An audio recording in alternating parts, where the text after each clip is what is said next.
What's up, guys? So another sprint reconditioning workout today, and I'm calling it sprint reconditioning because I'm not necessarily pushing max force output, like max speed here.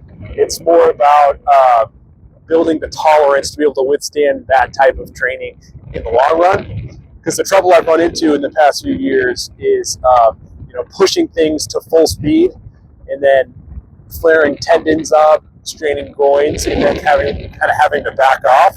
So the thought here is to slowly build capacity over time to eventually be able to withstand that type of training that I want to do. Because I want to be able to sprint, full speed 2 to 3 times a week eventually, hopefully come summer. But right now it's more just setting my ego aside, not going all out on sprints or plyos, and just building tolerance there so I can withstand that type of stuff in the long run. But should be a good day. It's cold and windy out in Omaha. Thank God this workout didn't occur 2 days ago, and there were negative 30-degree wind chills here. So today it's a little bit more mild. It still kind of sucks, but it's going to be a good session.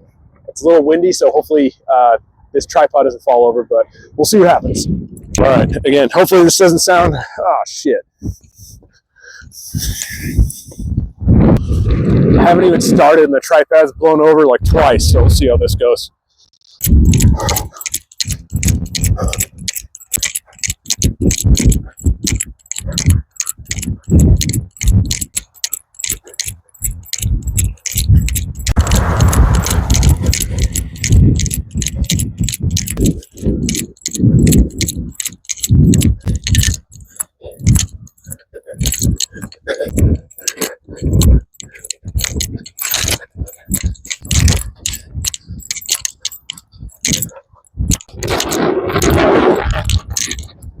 Okay, so we're gonna do a march, 2 rounds of 10 yards here.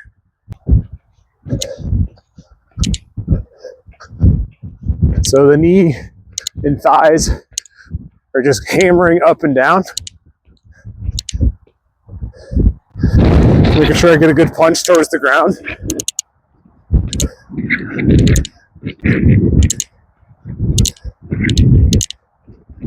Okay, so we're gonna do 2 sets of 20 to 30 yard bounds, and these are light tier, meaning I'm probably going to put 20 to 40% effort, probably closer to 40.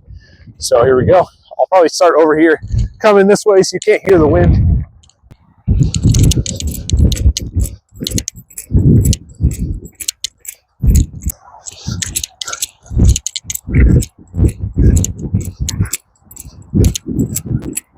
Those felt a little sore on my shin, but we'll see how I feel as we keep warming up. Now we got a run. It's basically high knee for 2 sets of 10 yards.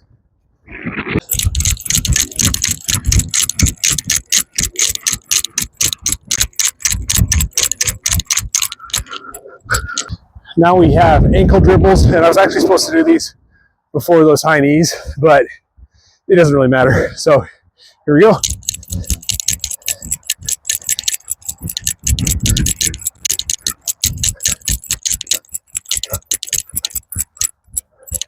All right, so now we have 4-way lunge.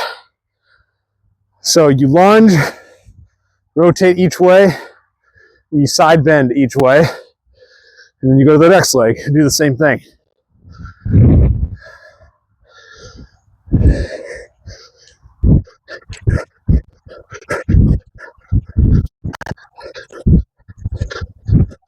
So now I'm going to do the same thing, just going backwards.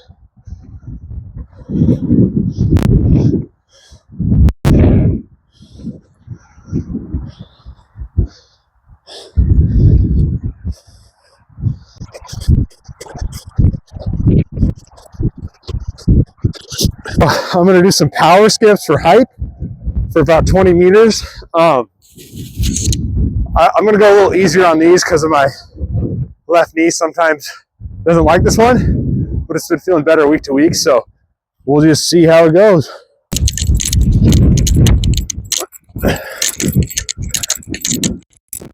That one felt pretty good. I'm going to give that another whirl. Girl.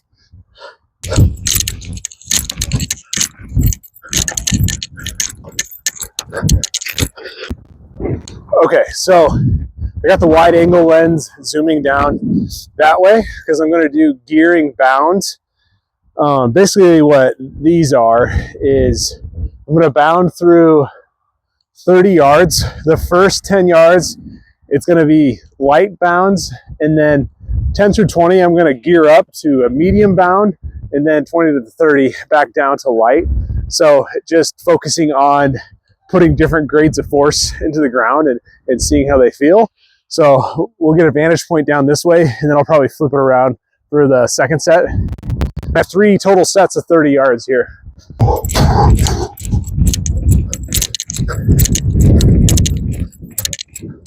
That felt funny. It probably looked funny. I didn't know what to do with my hands, so we'll just try that again. I'm debating on whether, getting my arms into each bound like the pros do, or just kind of just striding with my hands like that. So we'll see how this one looks. Glide across the ground. That's what I'm telling myself.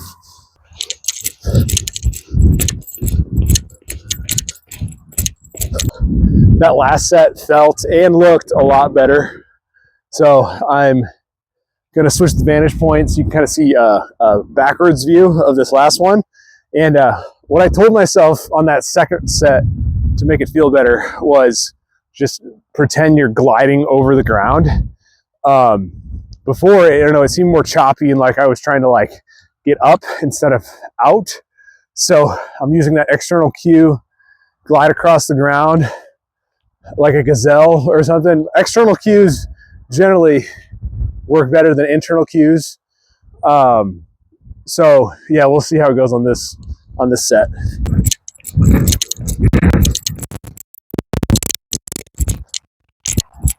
That one felt not as good as the last one, but it still felt better.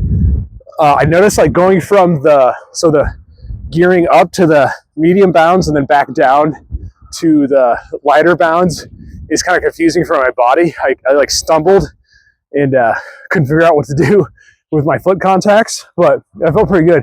And I notice here, I said in my previous video, I used to be more in the habit of landing very toe-y on bounds and pushing off like that. But when you see professionals, especially triple jumpers, they're the most plyometric freak of the freaks. They're almost reaching for the ground and heel contact first. And I know a bound is a little different than that, but I know I'm doing it right because I can feel it more in my shins.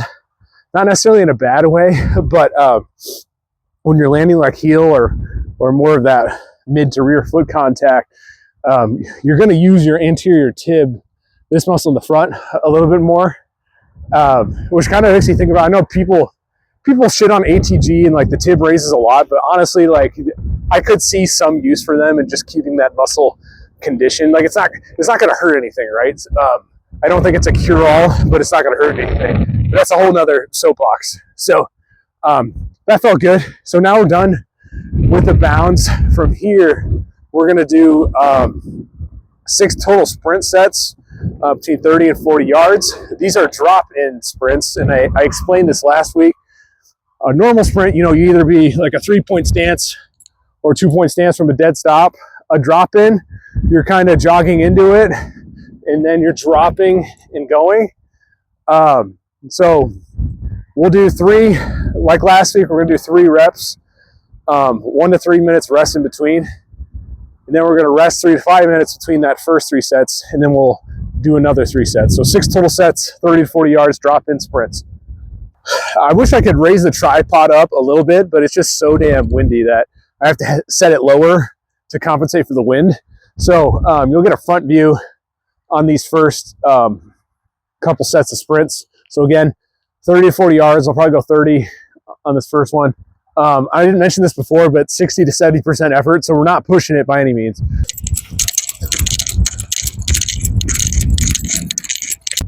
Squatting so you can actually see me.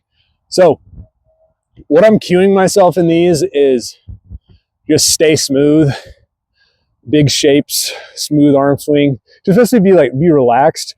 Sprinting is a weird form of relaxed aggression, and you're not gonna, you see the pros, they have jelly jaw and they look so smooth.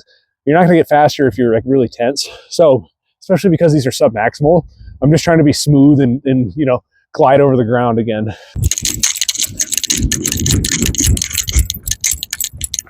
This is sprint number 3 of this first set. I still don't like how my strides look good. I don't like how stiff my core looks. So again, I'm gonna try to tell myself to really just relax and be smooth with this.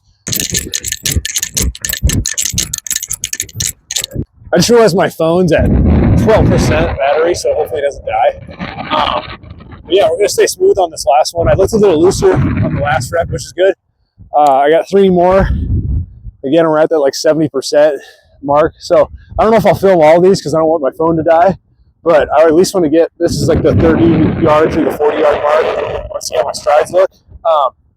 Because I've had more issues with my right Achilles, I tend to not get my left foot as high, or my left knee, like my knee drive forward, because I'm just not pushing as much off on the opposite side. So I know it sounds weird, but I'm going to cue myself to hammer my left arm down a little harder to cause my, you know, my left knee to get a little higher, and maybe I'll get a little more drive out of the right foot. So we'll see how that goes. Hopefully my phone doesn't die. I don't know how it looked, but it felt pretty good, especially for not being at full intensity as far as the effort levels go. So yeah, no, I'm happy with that. We'll do 2 more and then we'll call it good. See what my phone battery's at. Hopefully this doesn't die. 5% battery just from that. It drained 5% just from that last sprint. So I gotta remember to have my phone charged. But good session. Things feel pretty good. Everything with my Achilles was at a tolerable level. Didn't feel hamstring at all. So thanks for joining me. Like and subscribe if you enjoyed it, and I'll see you on the next video.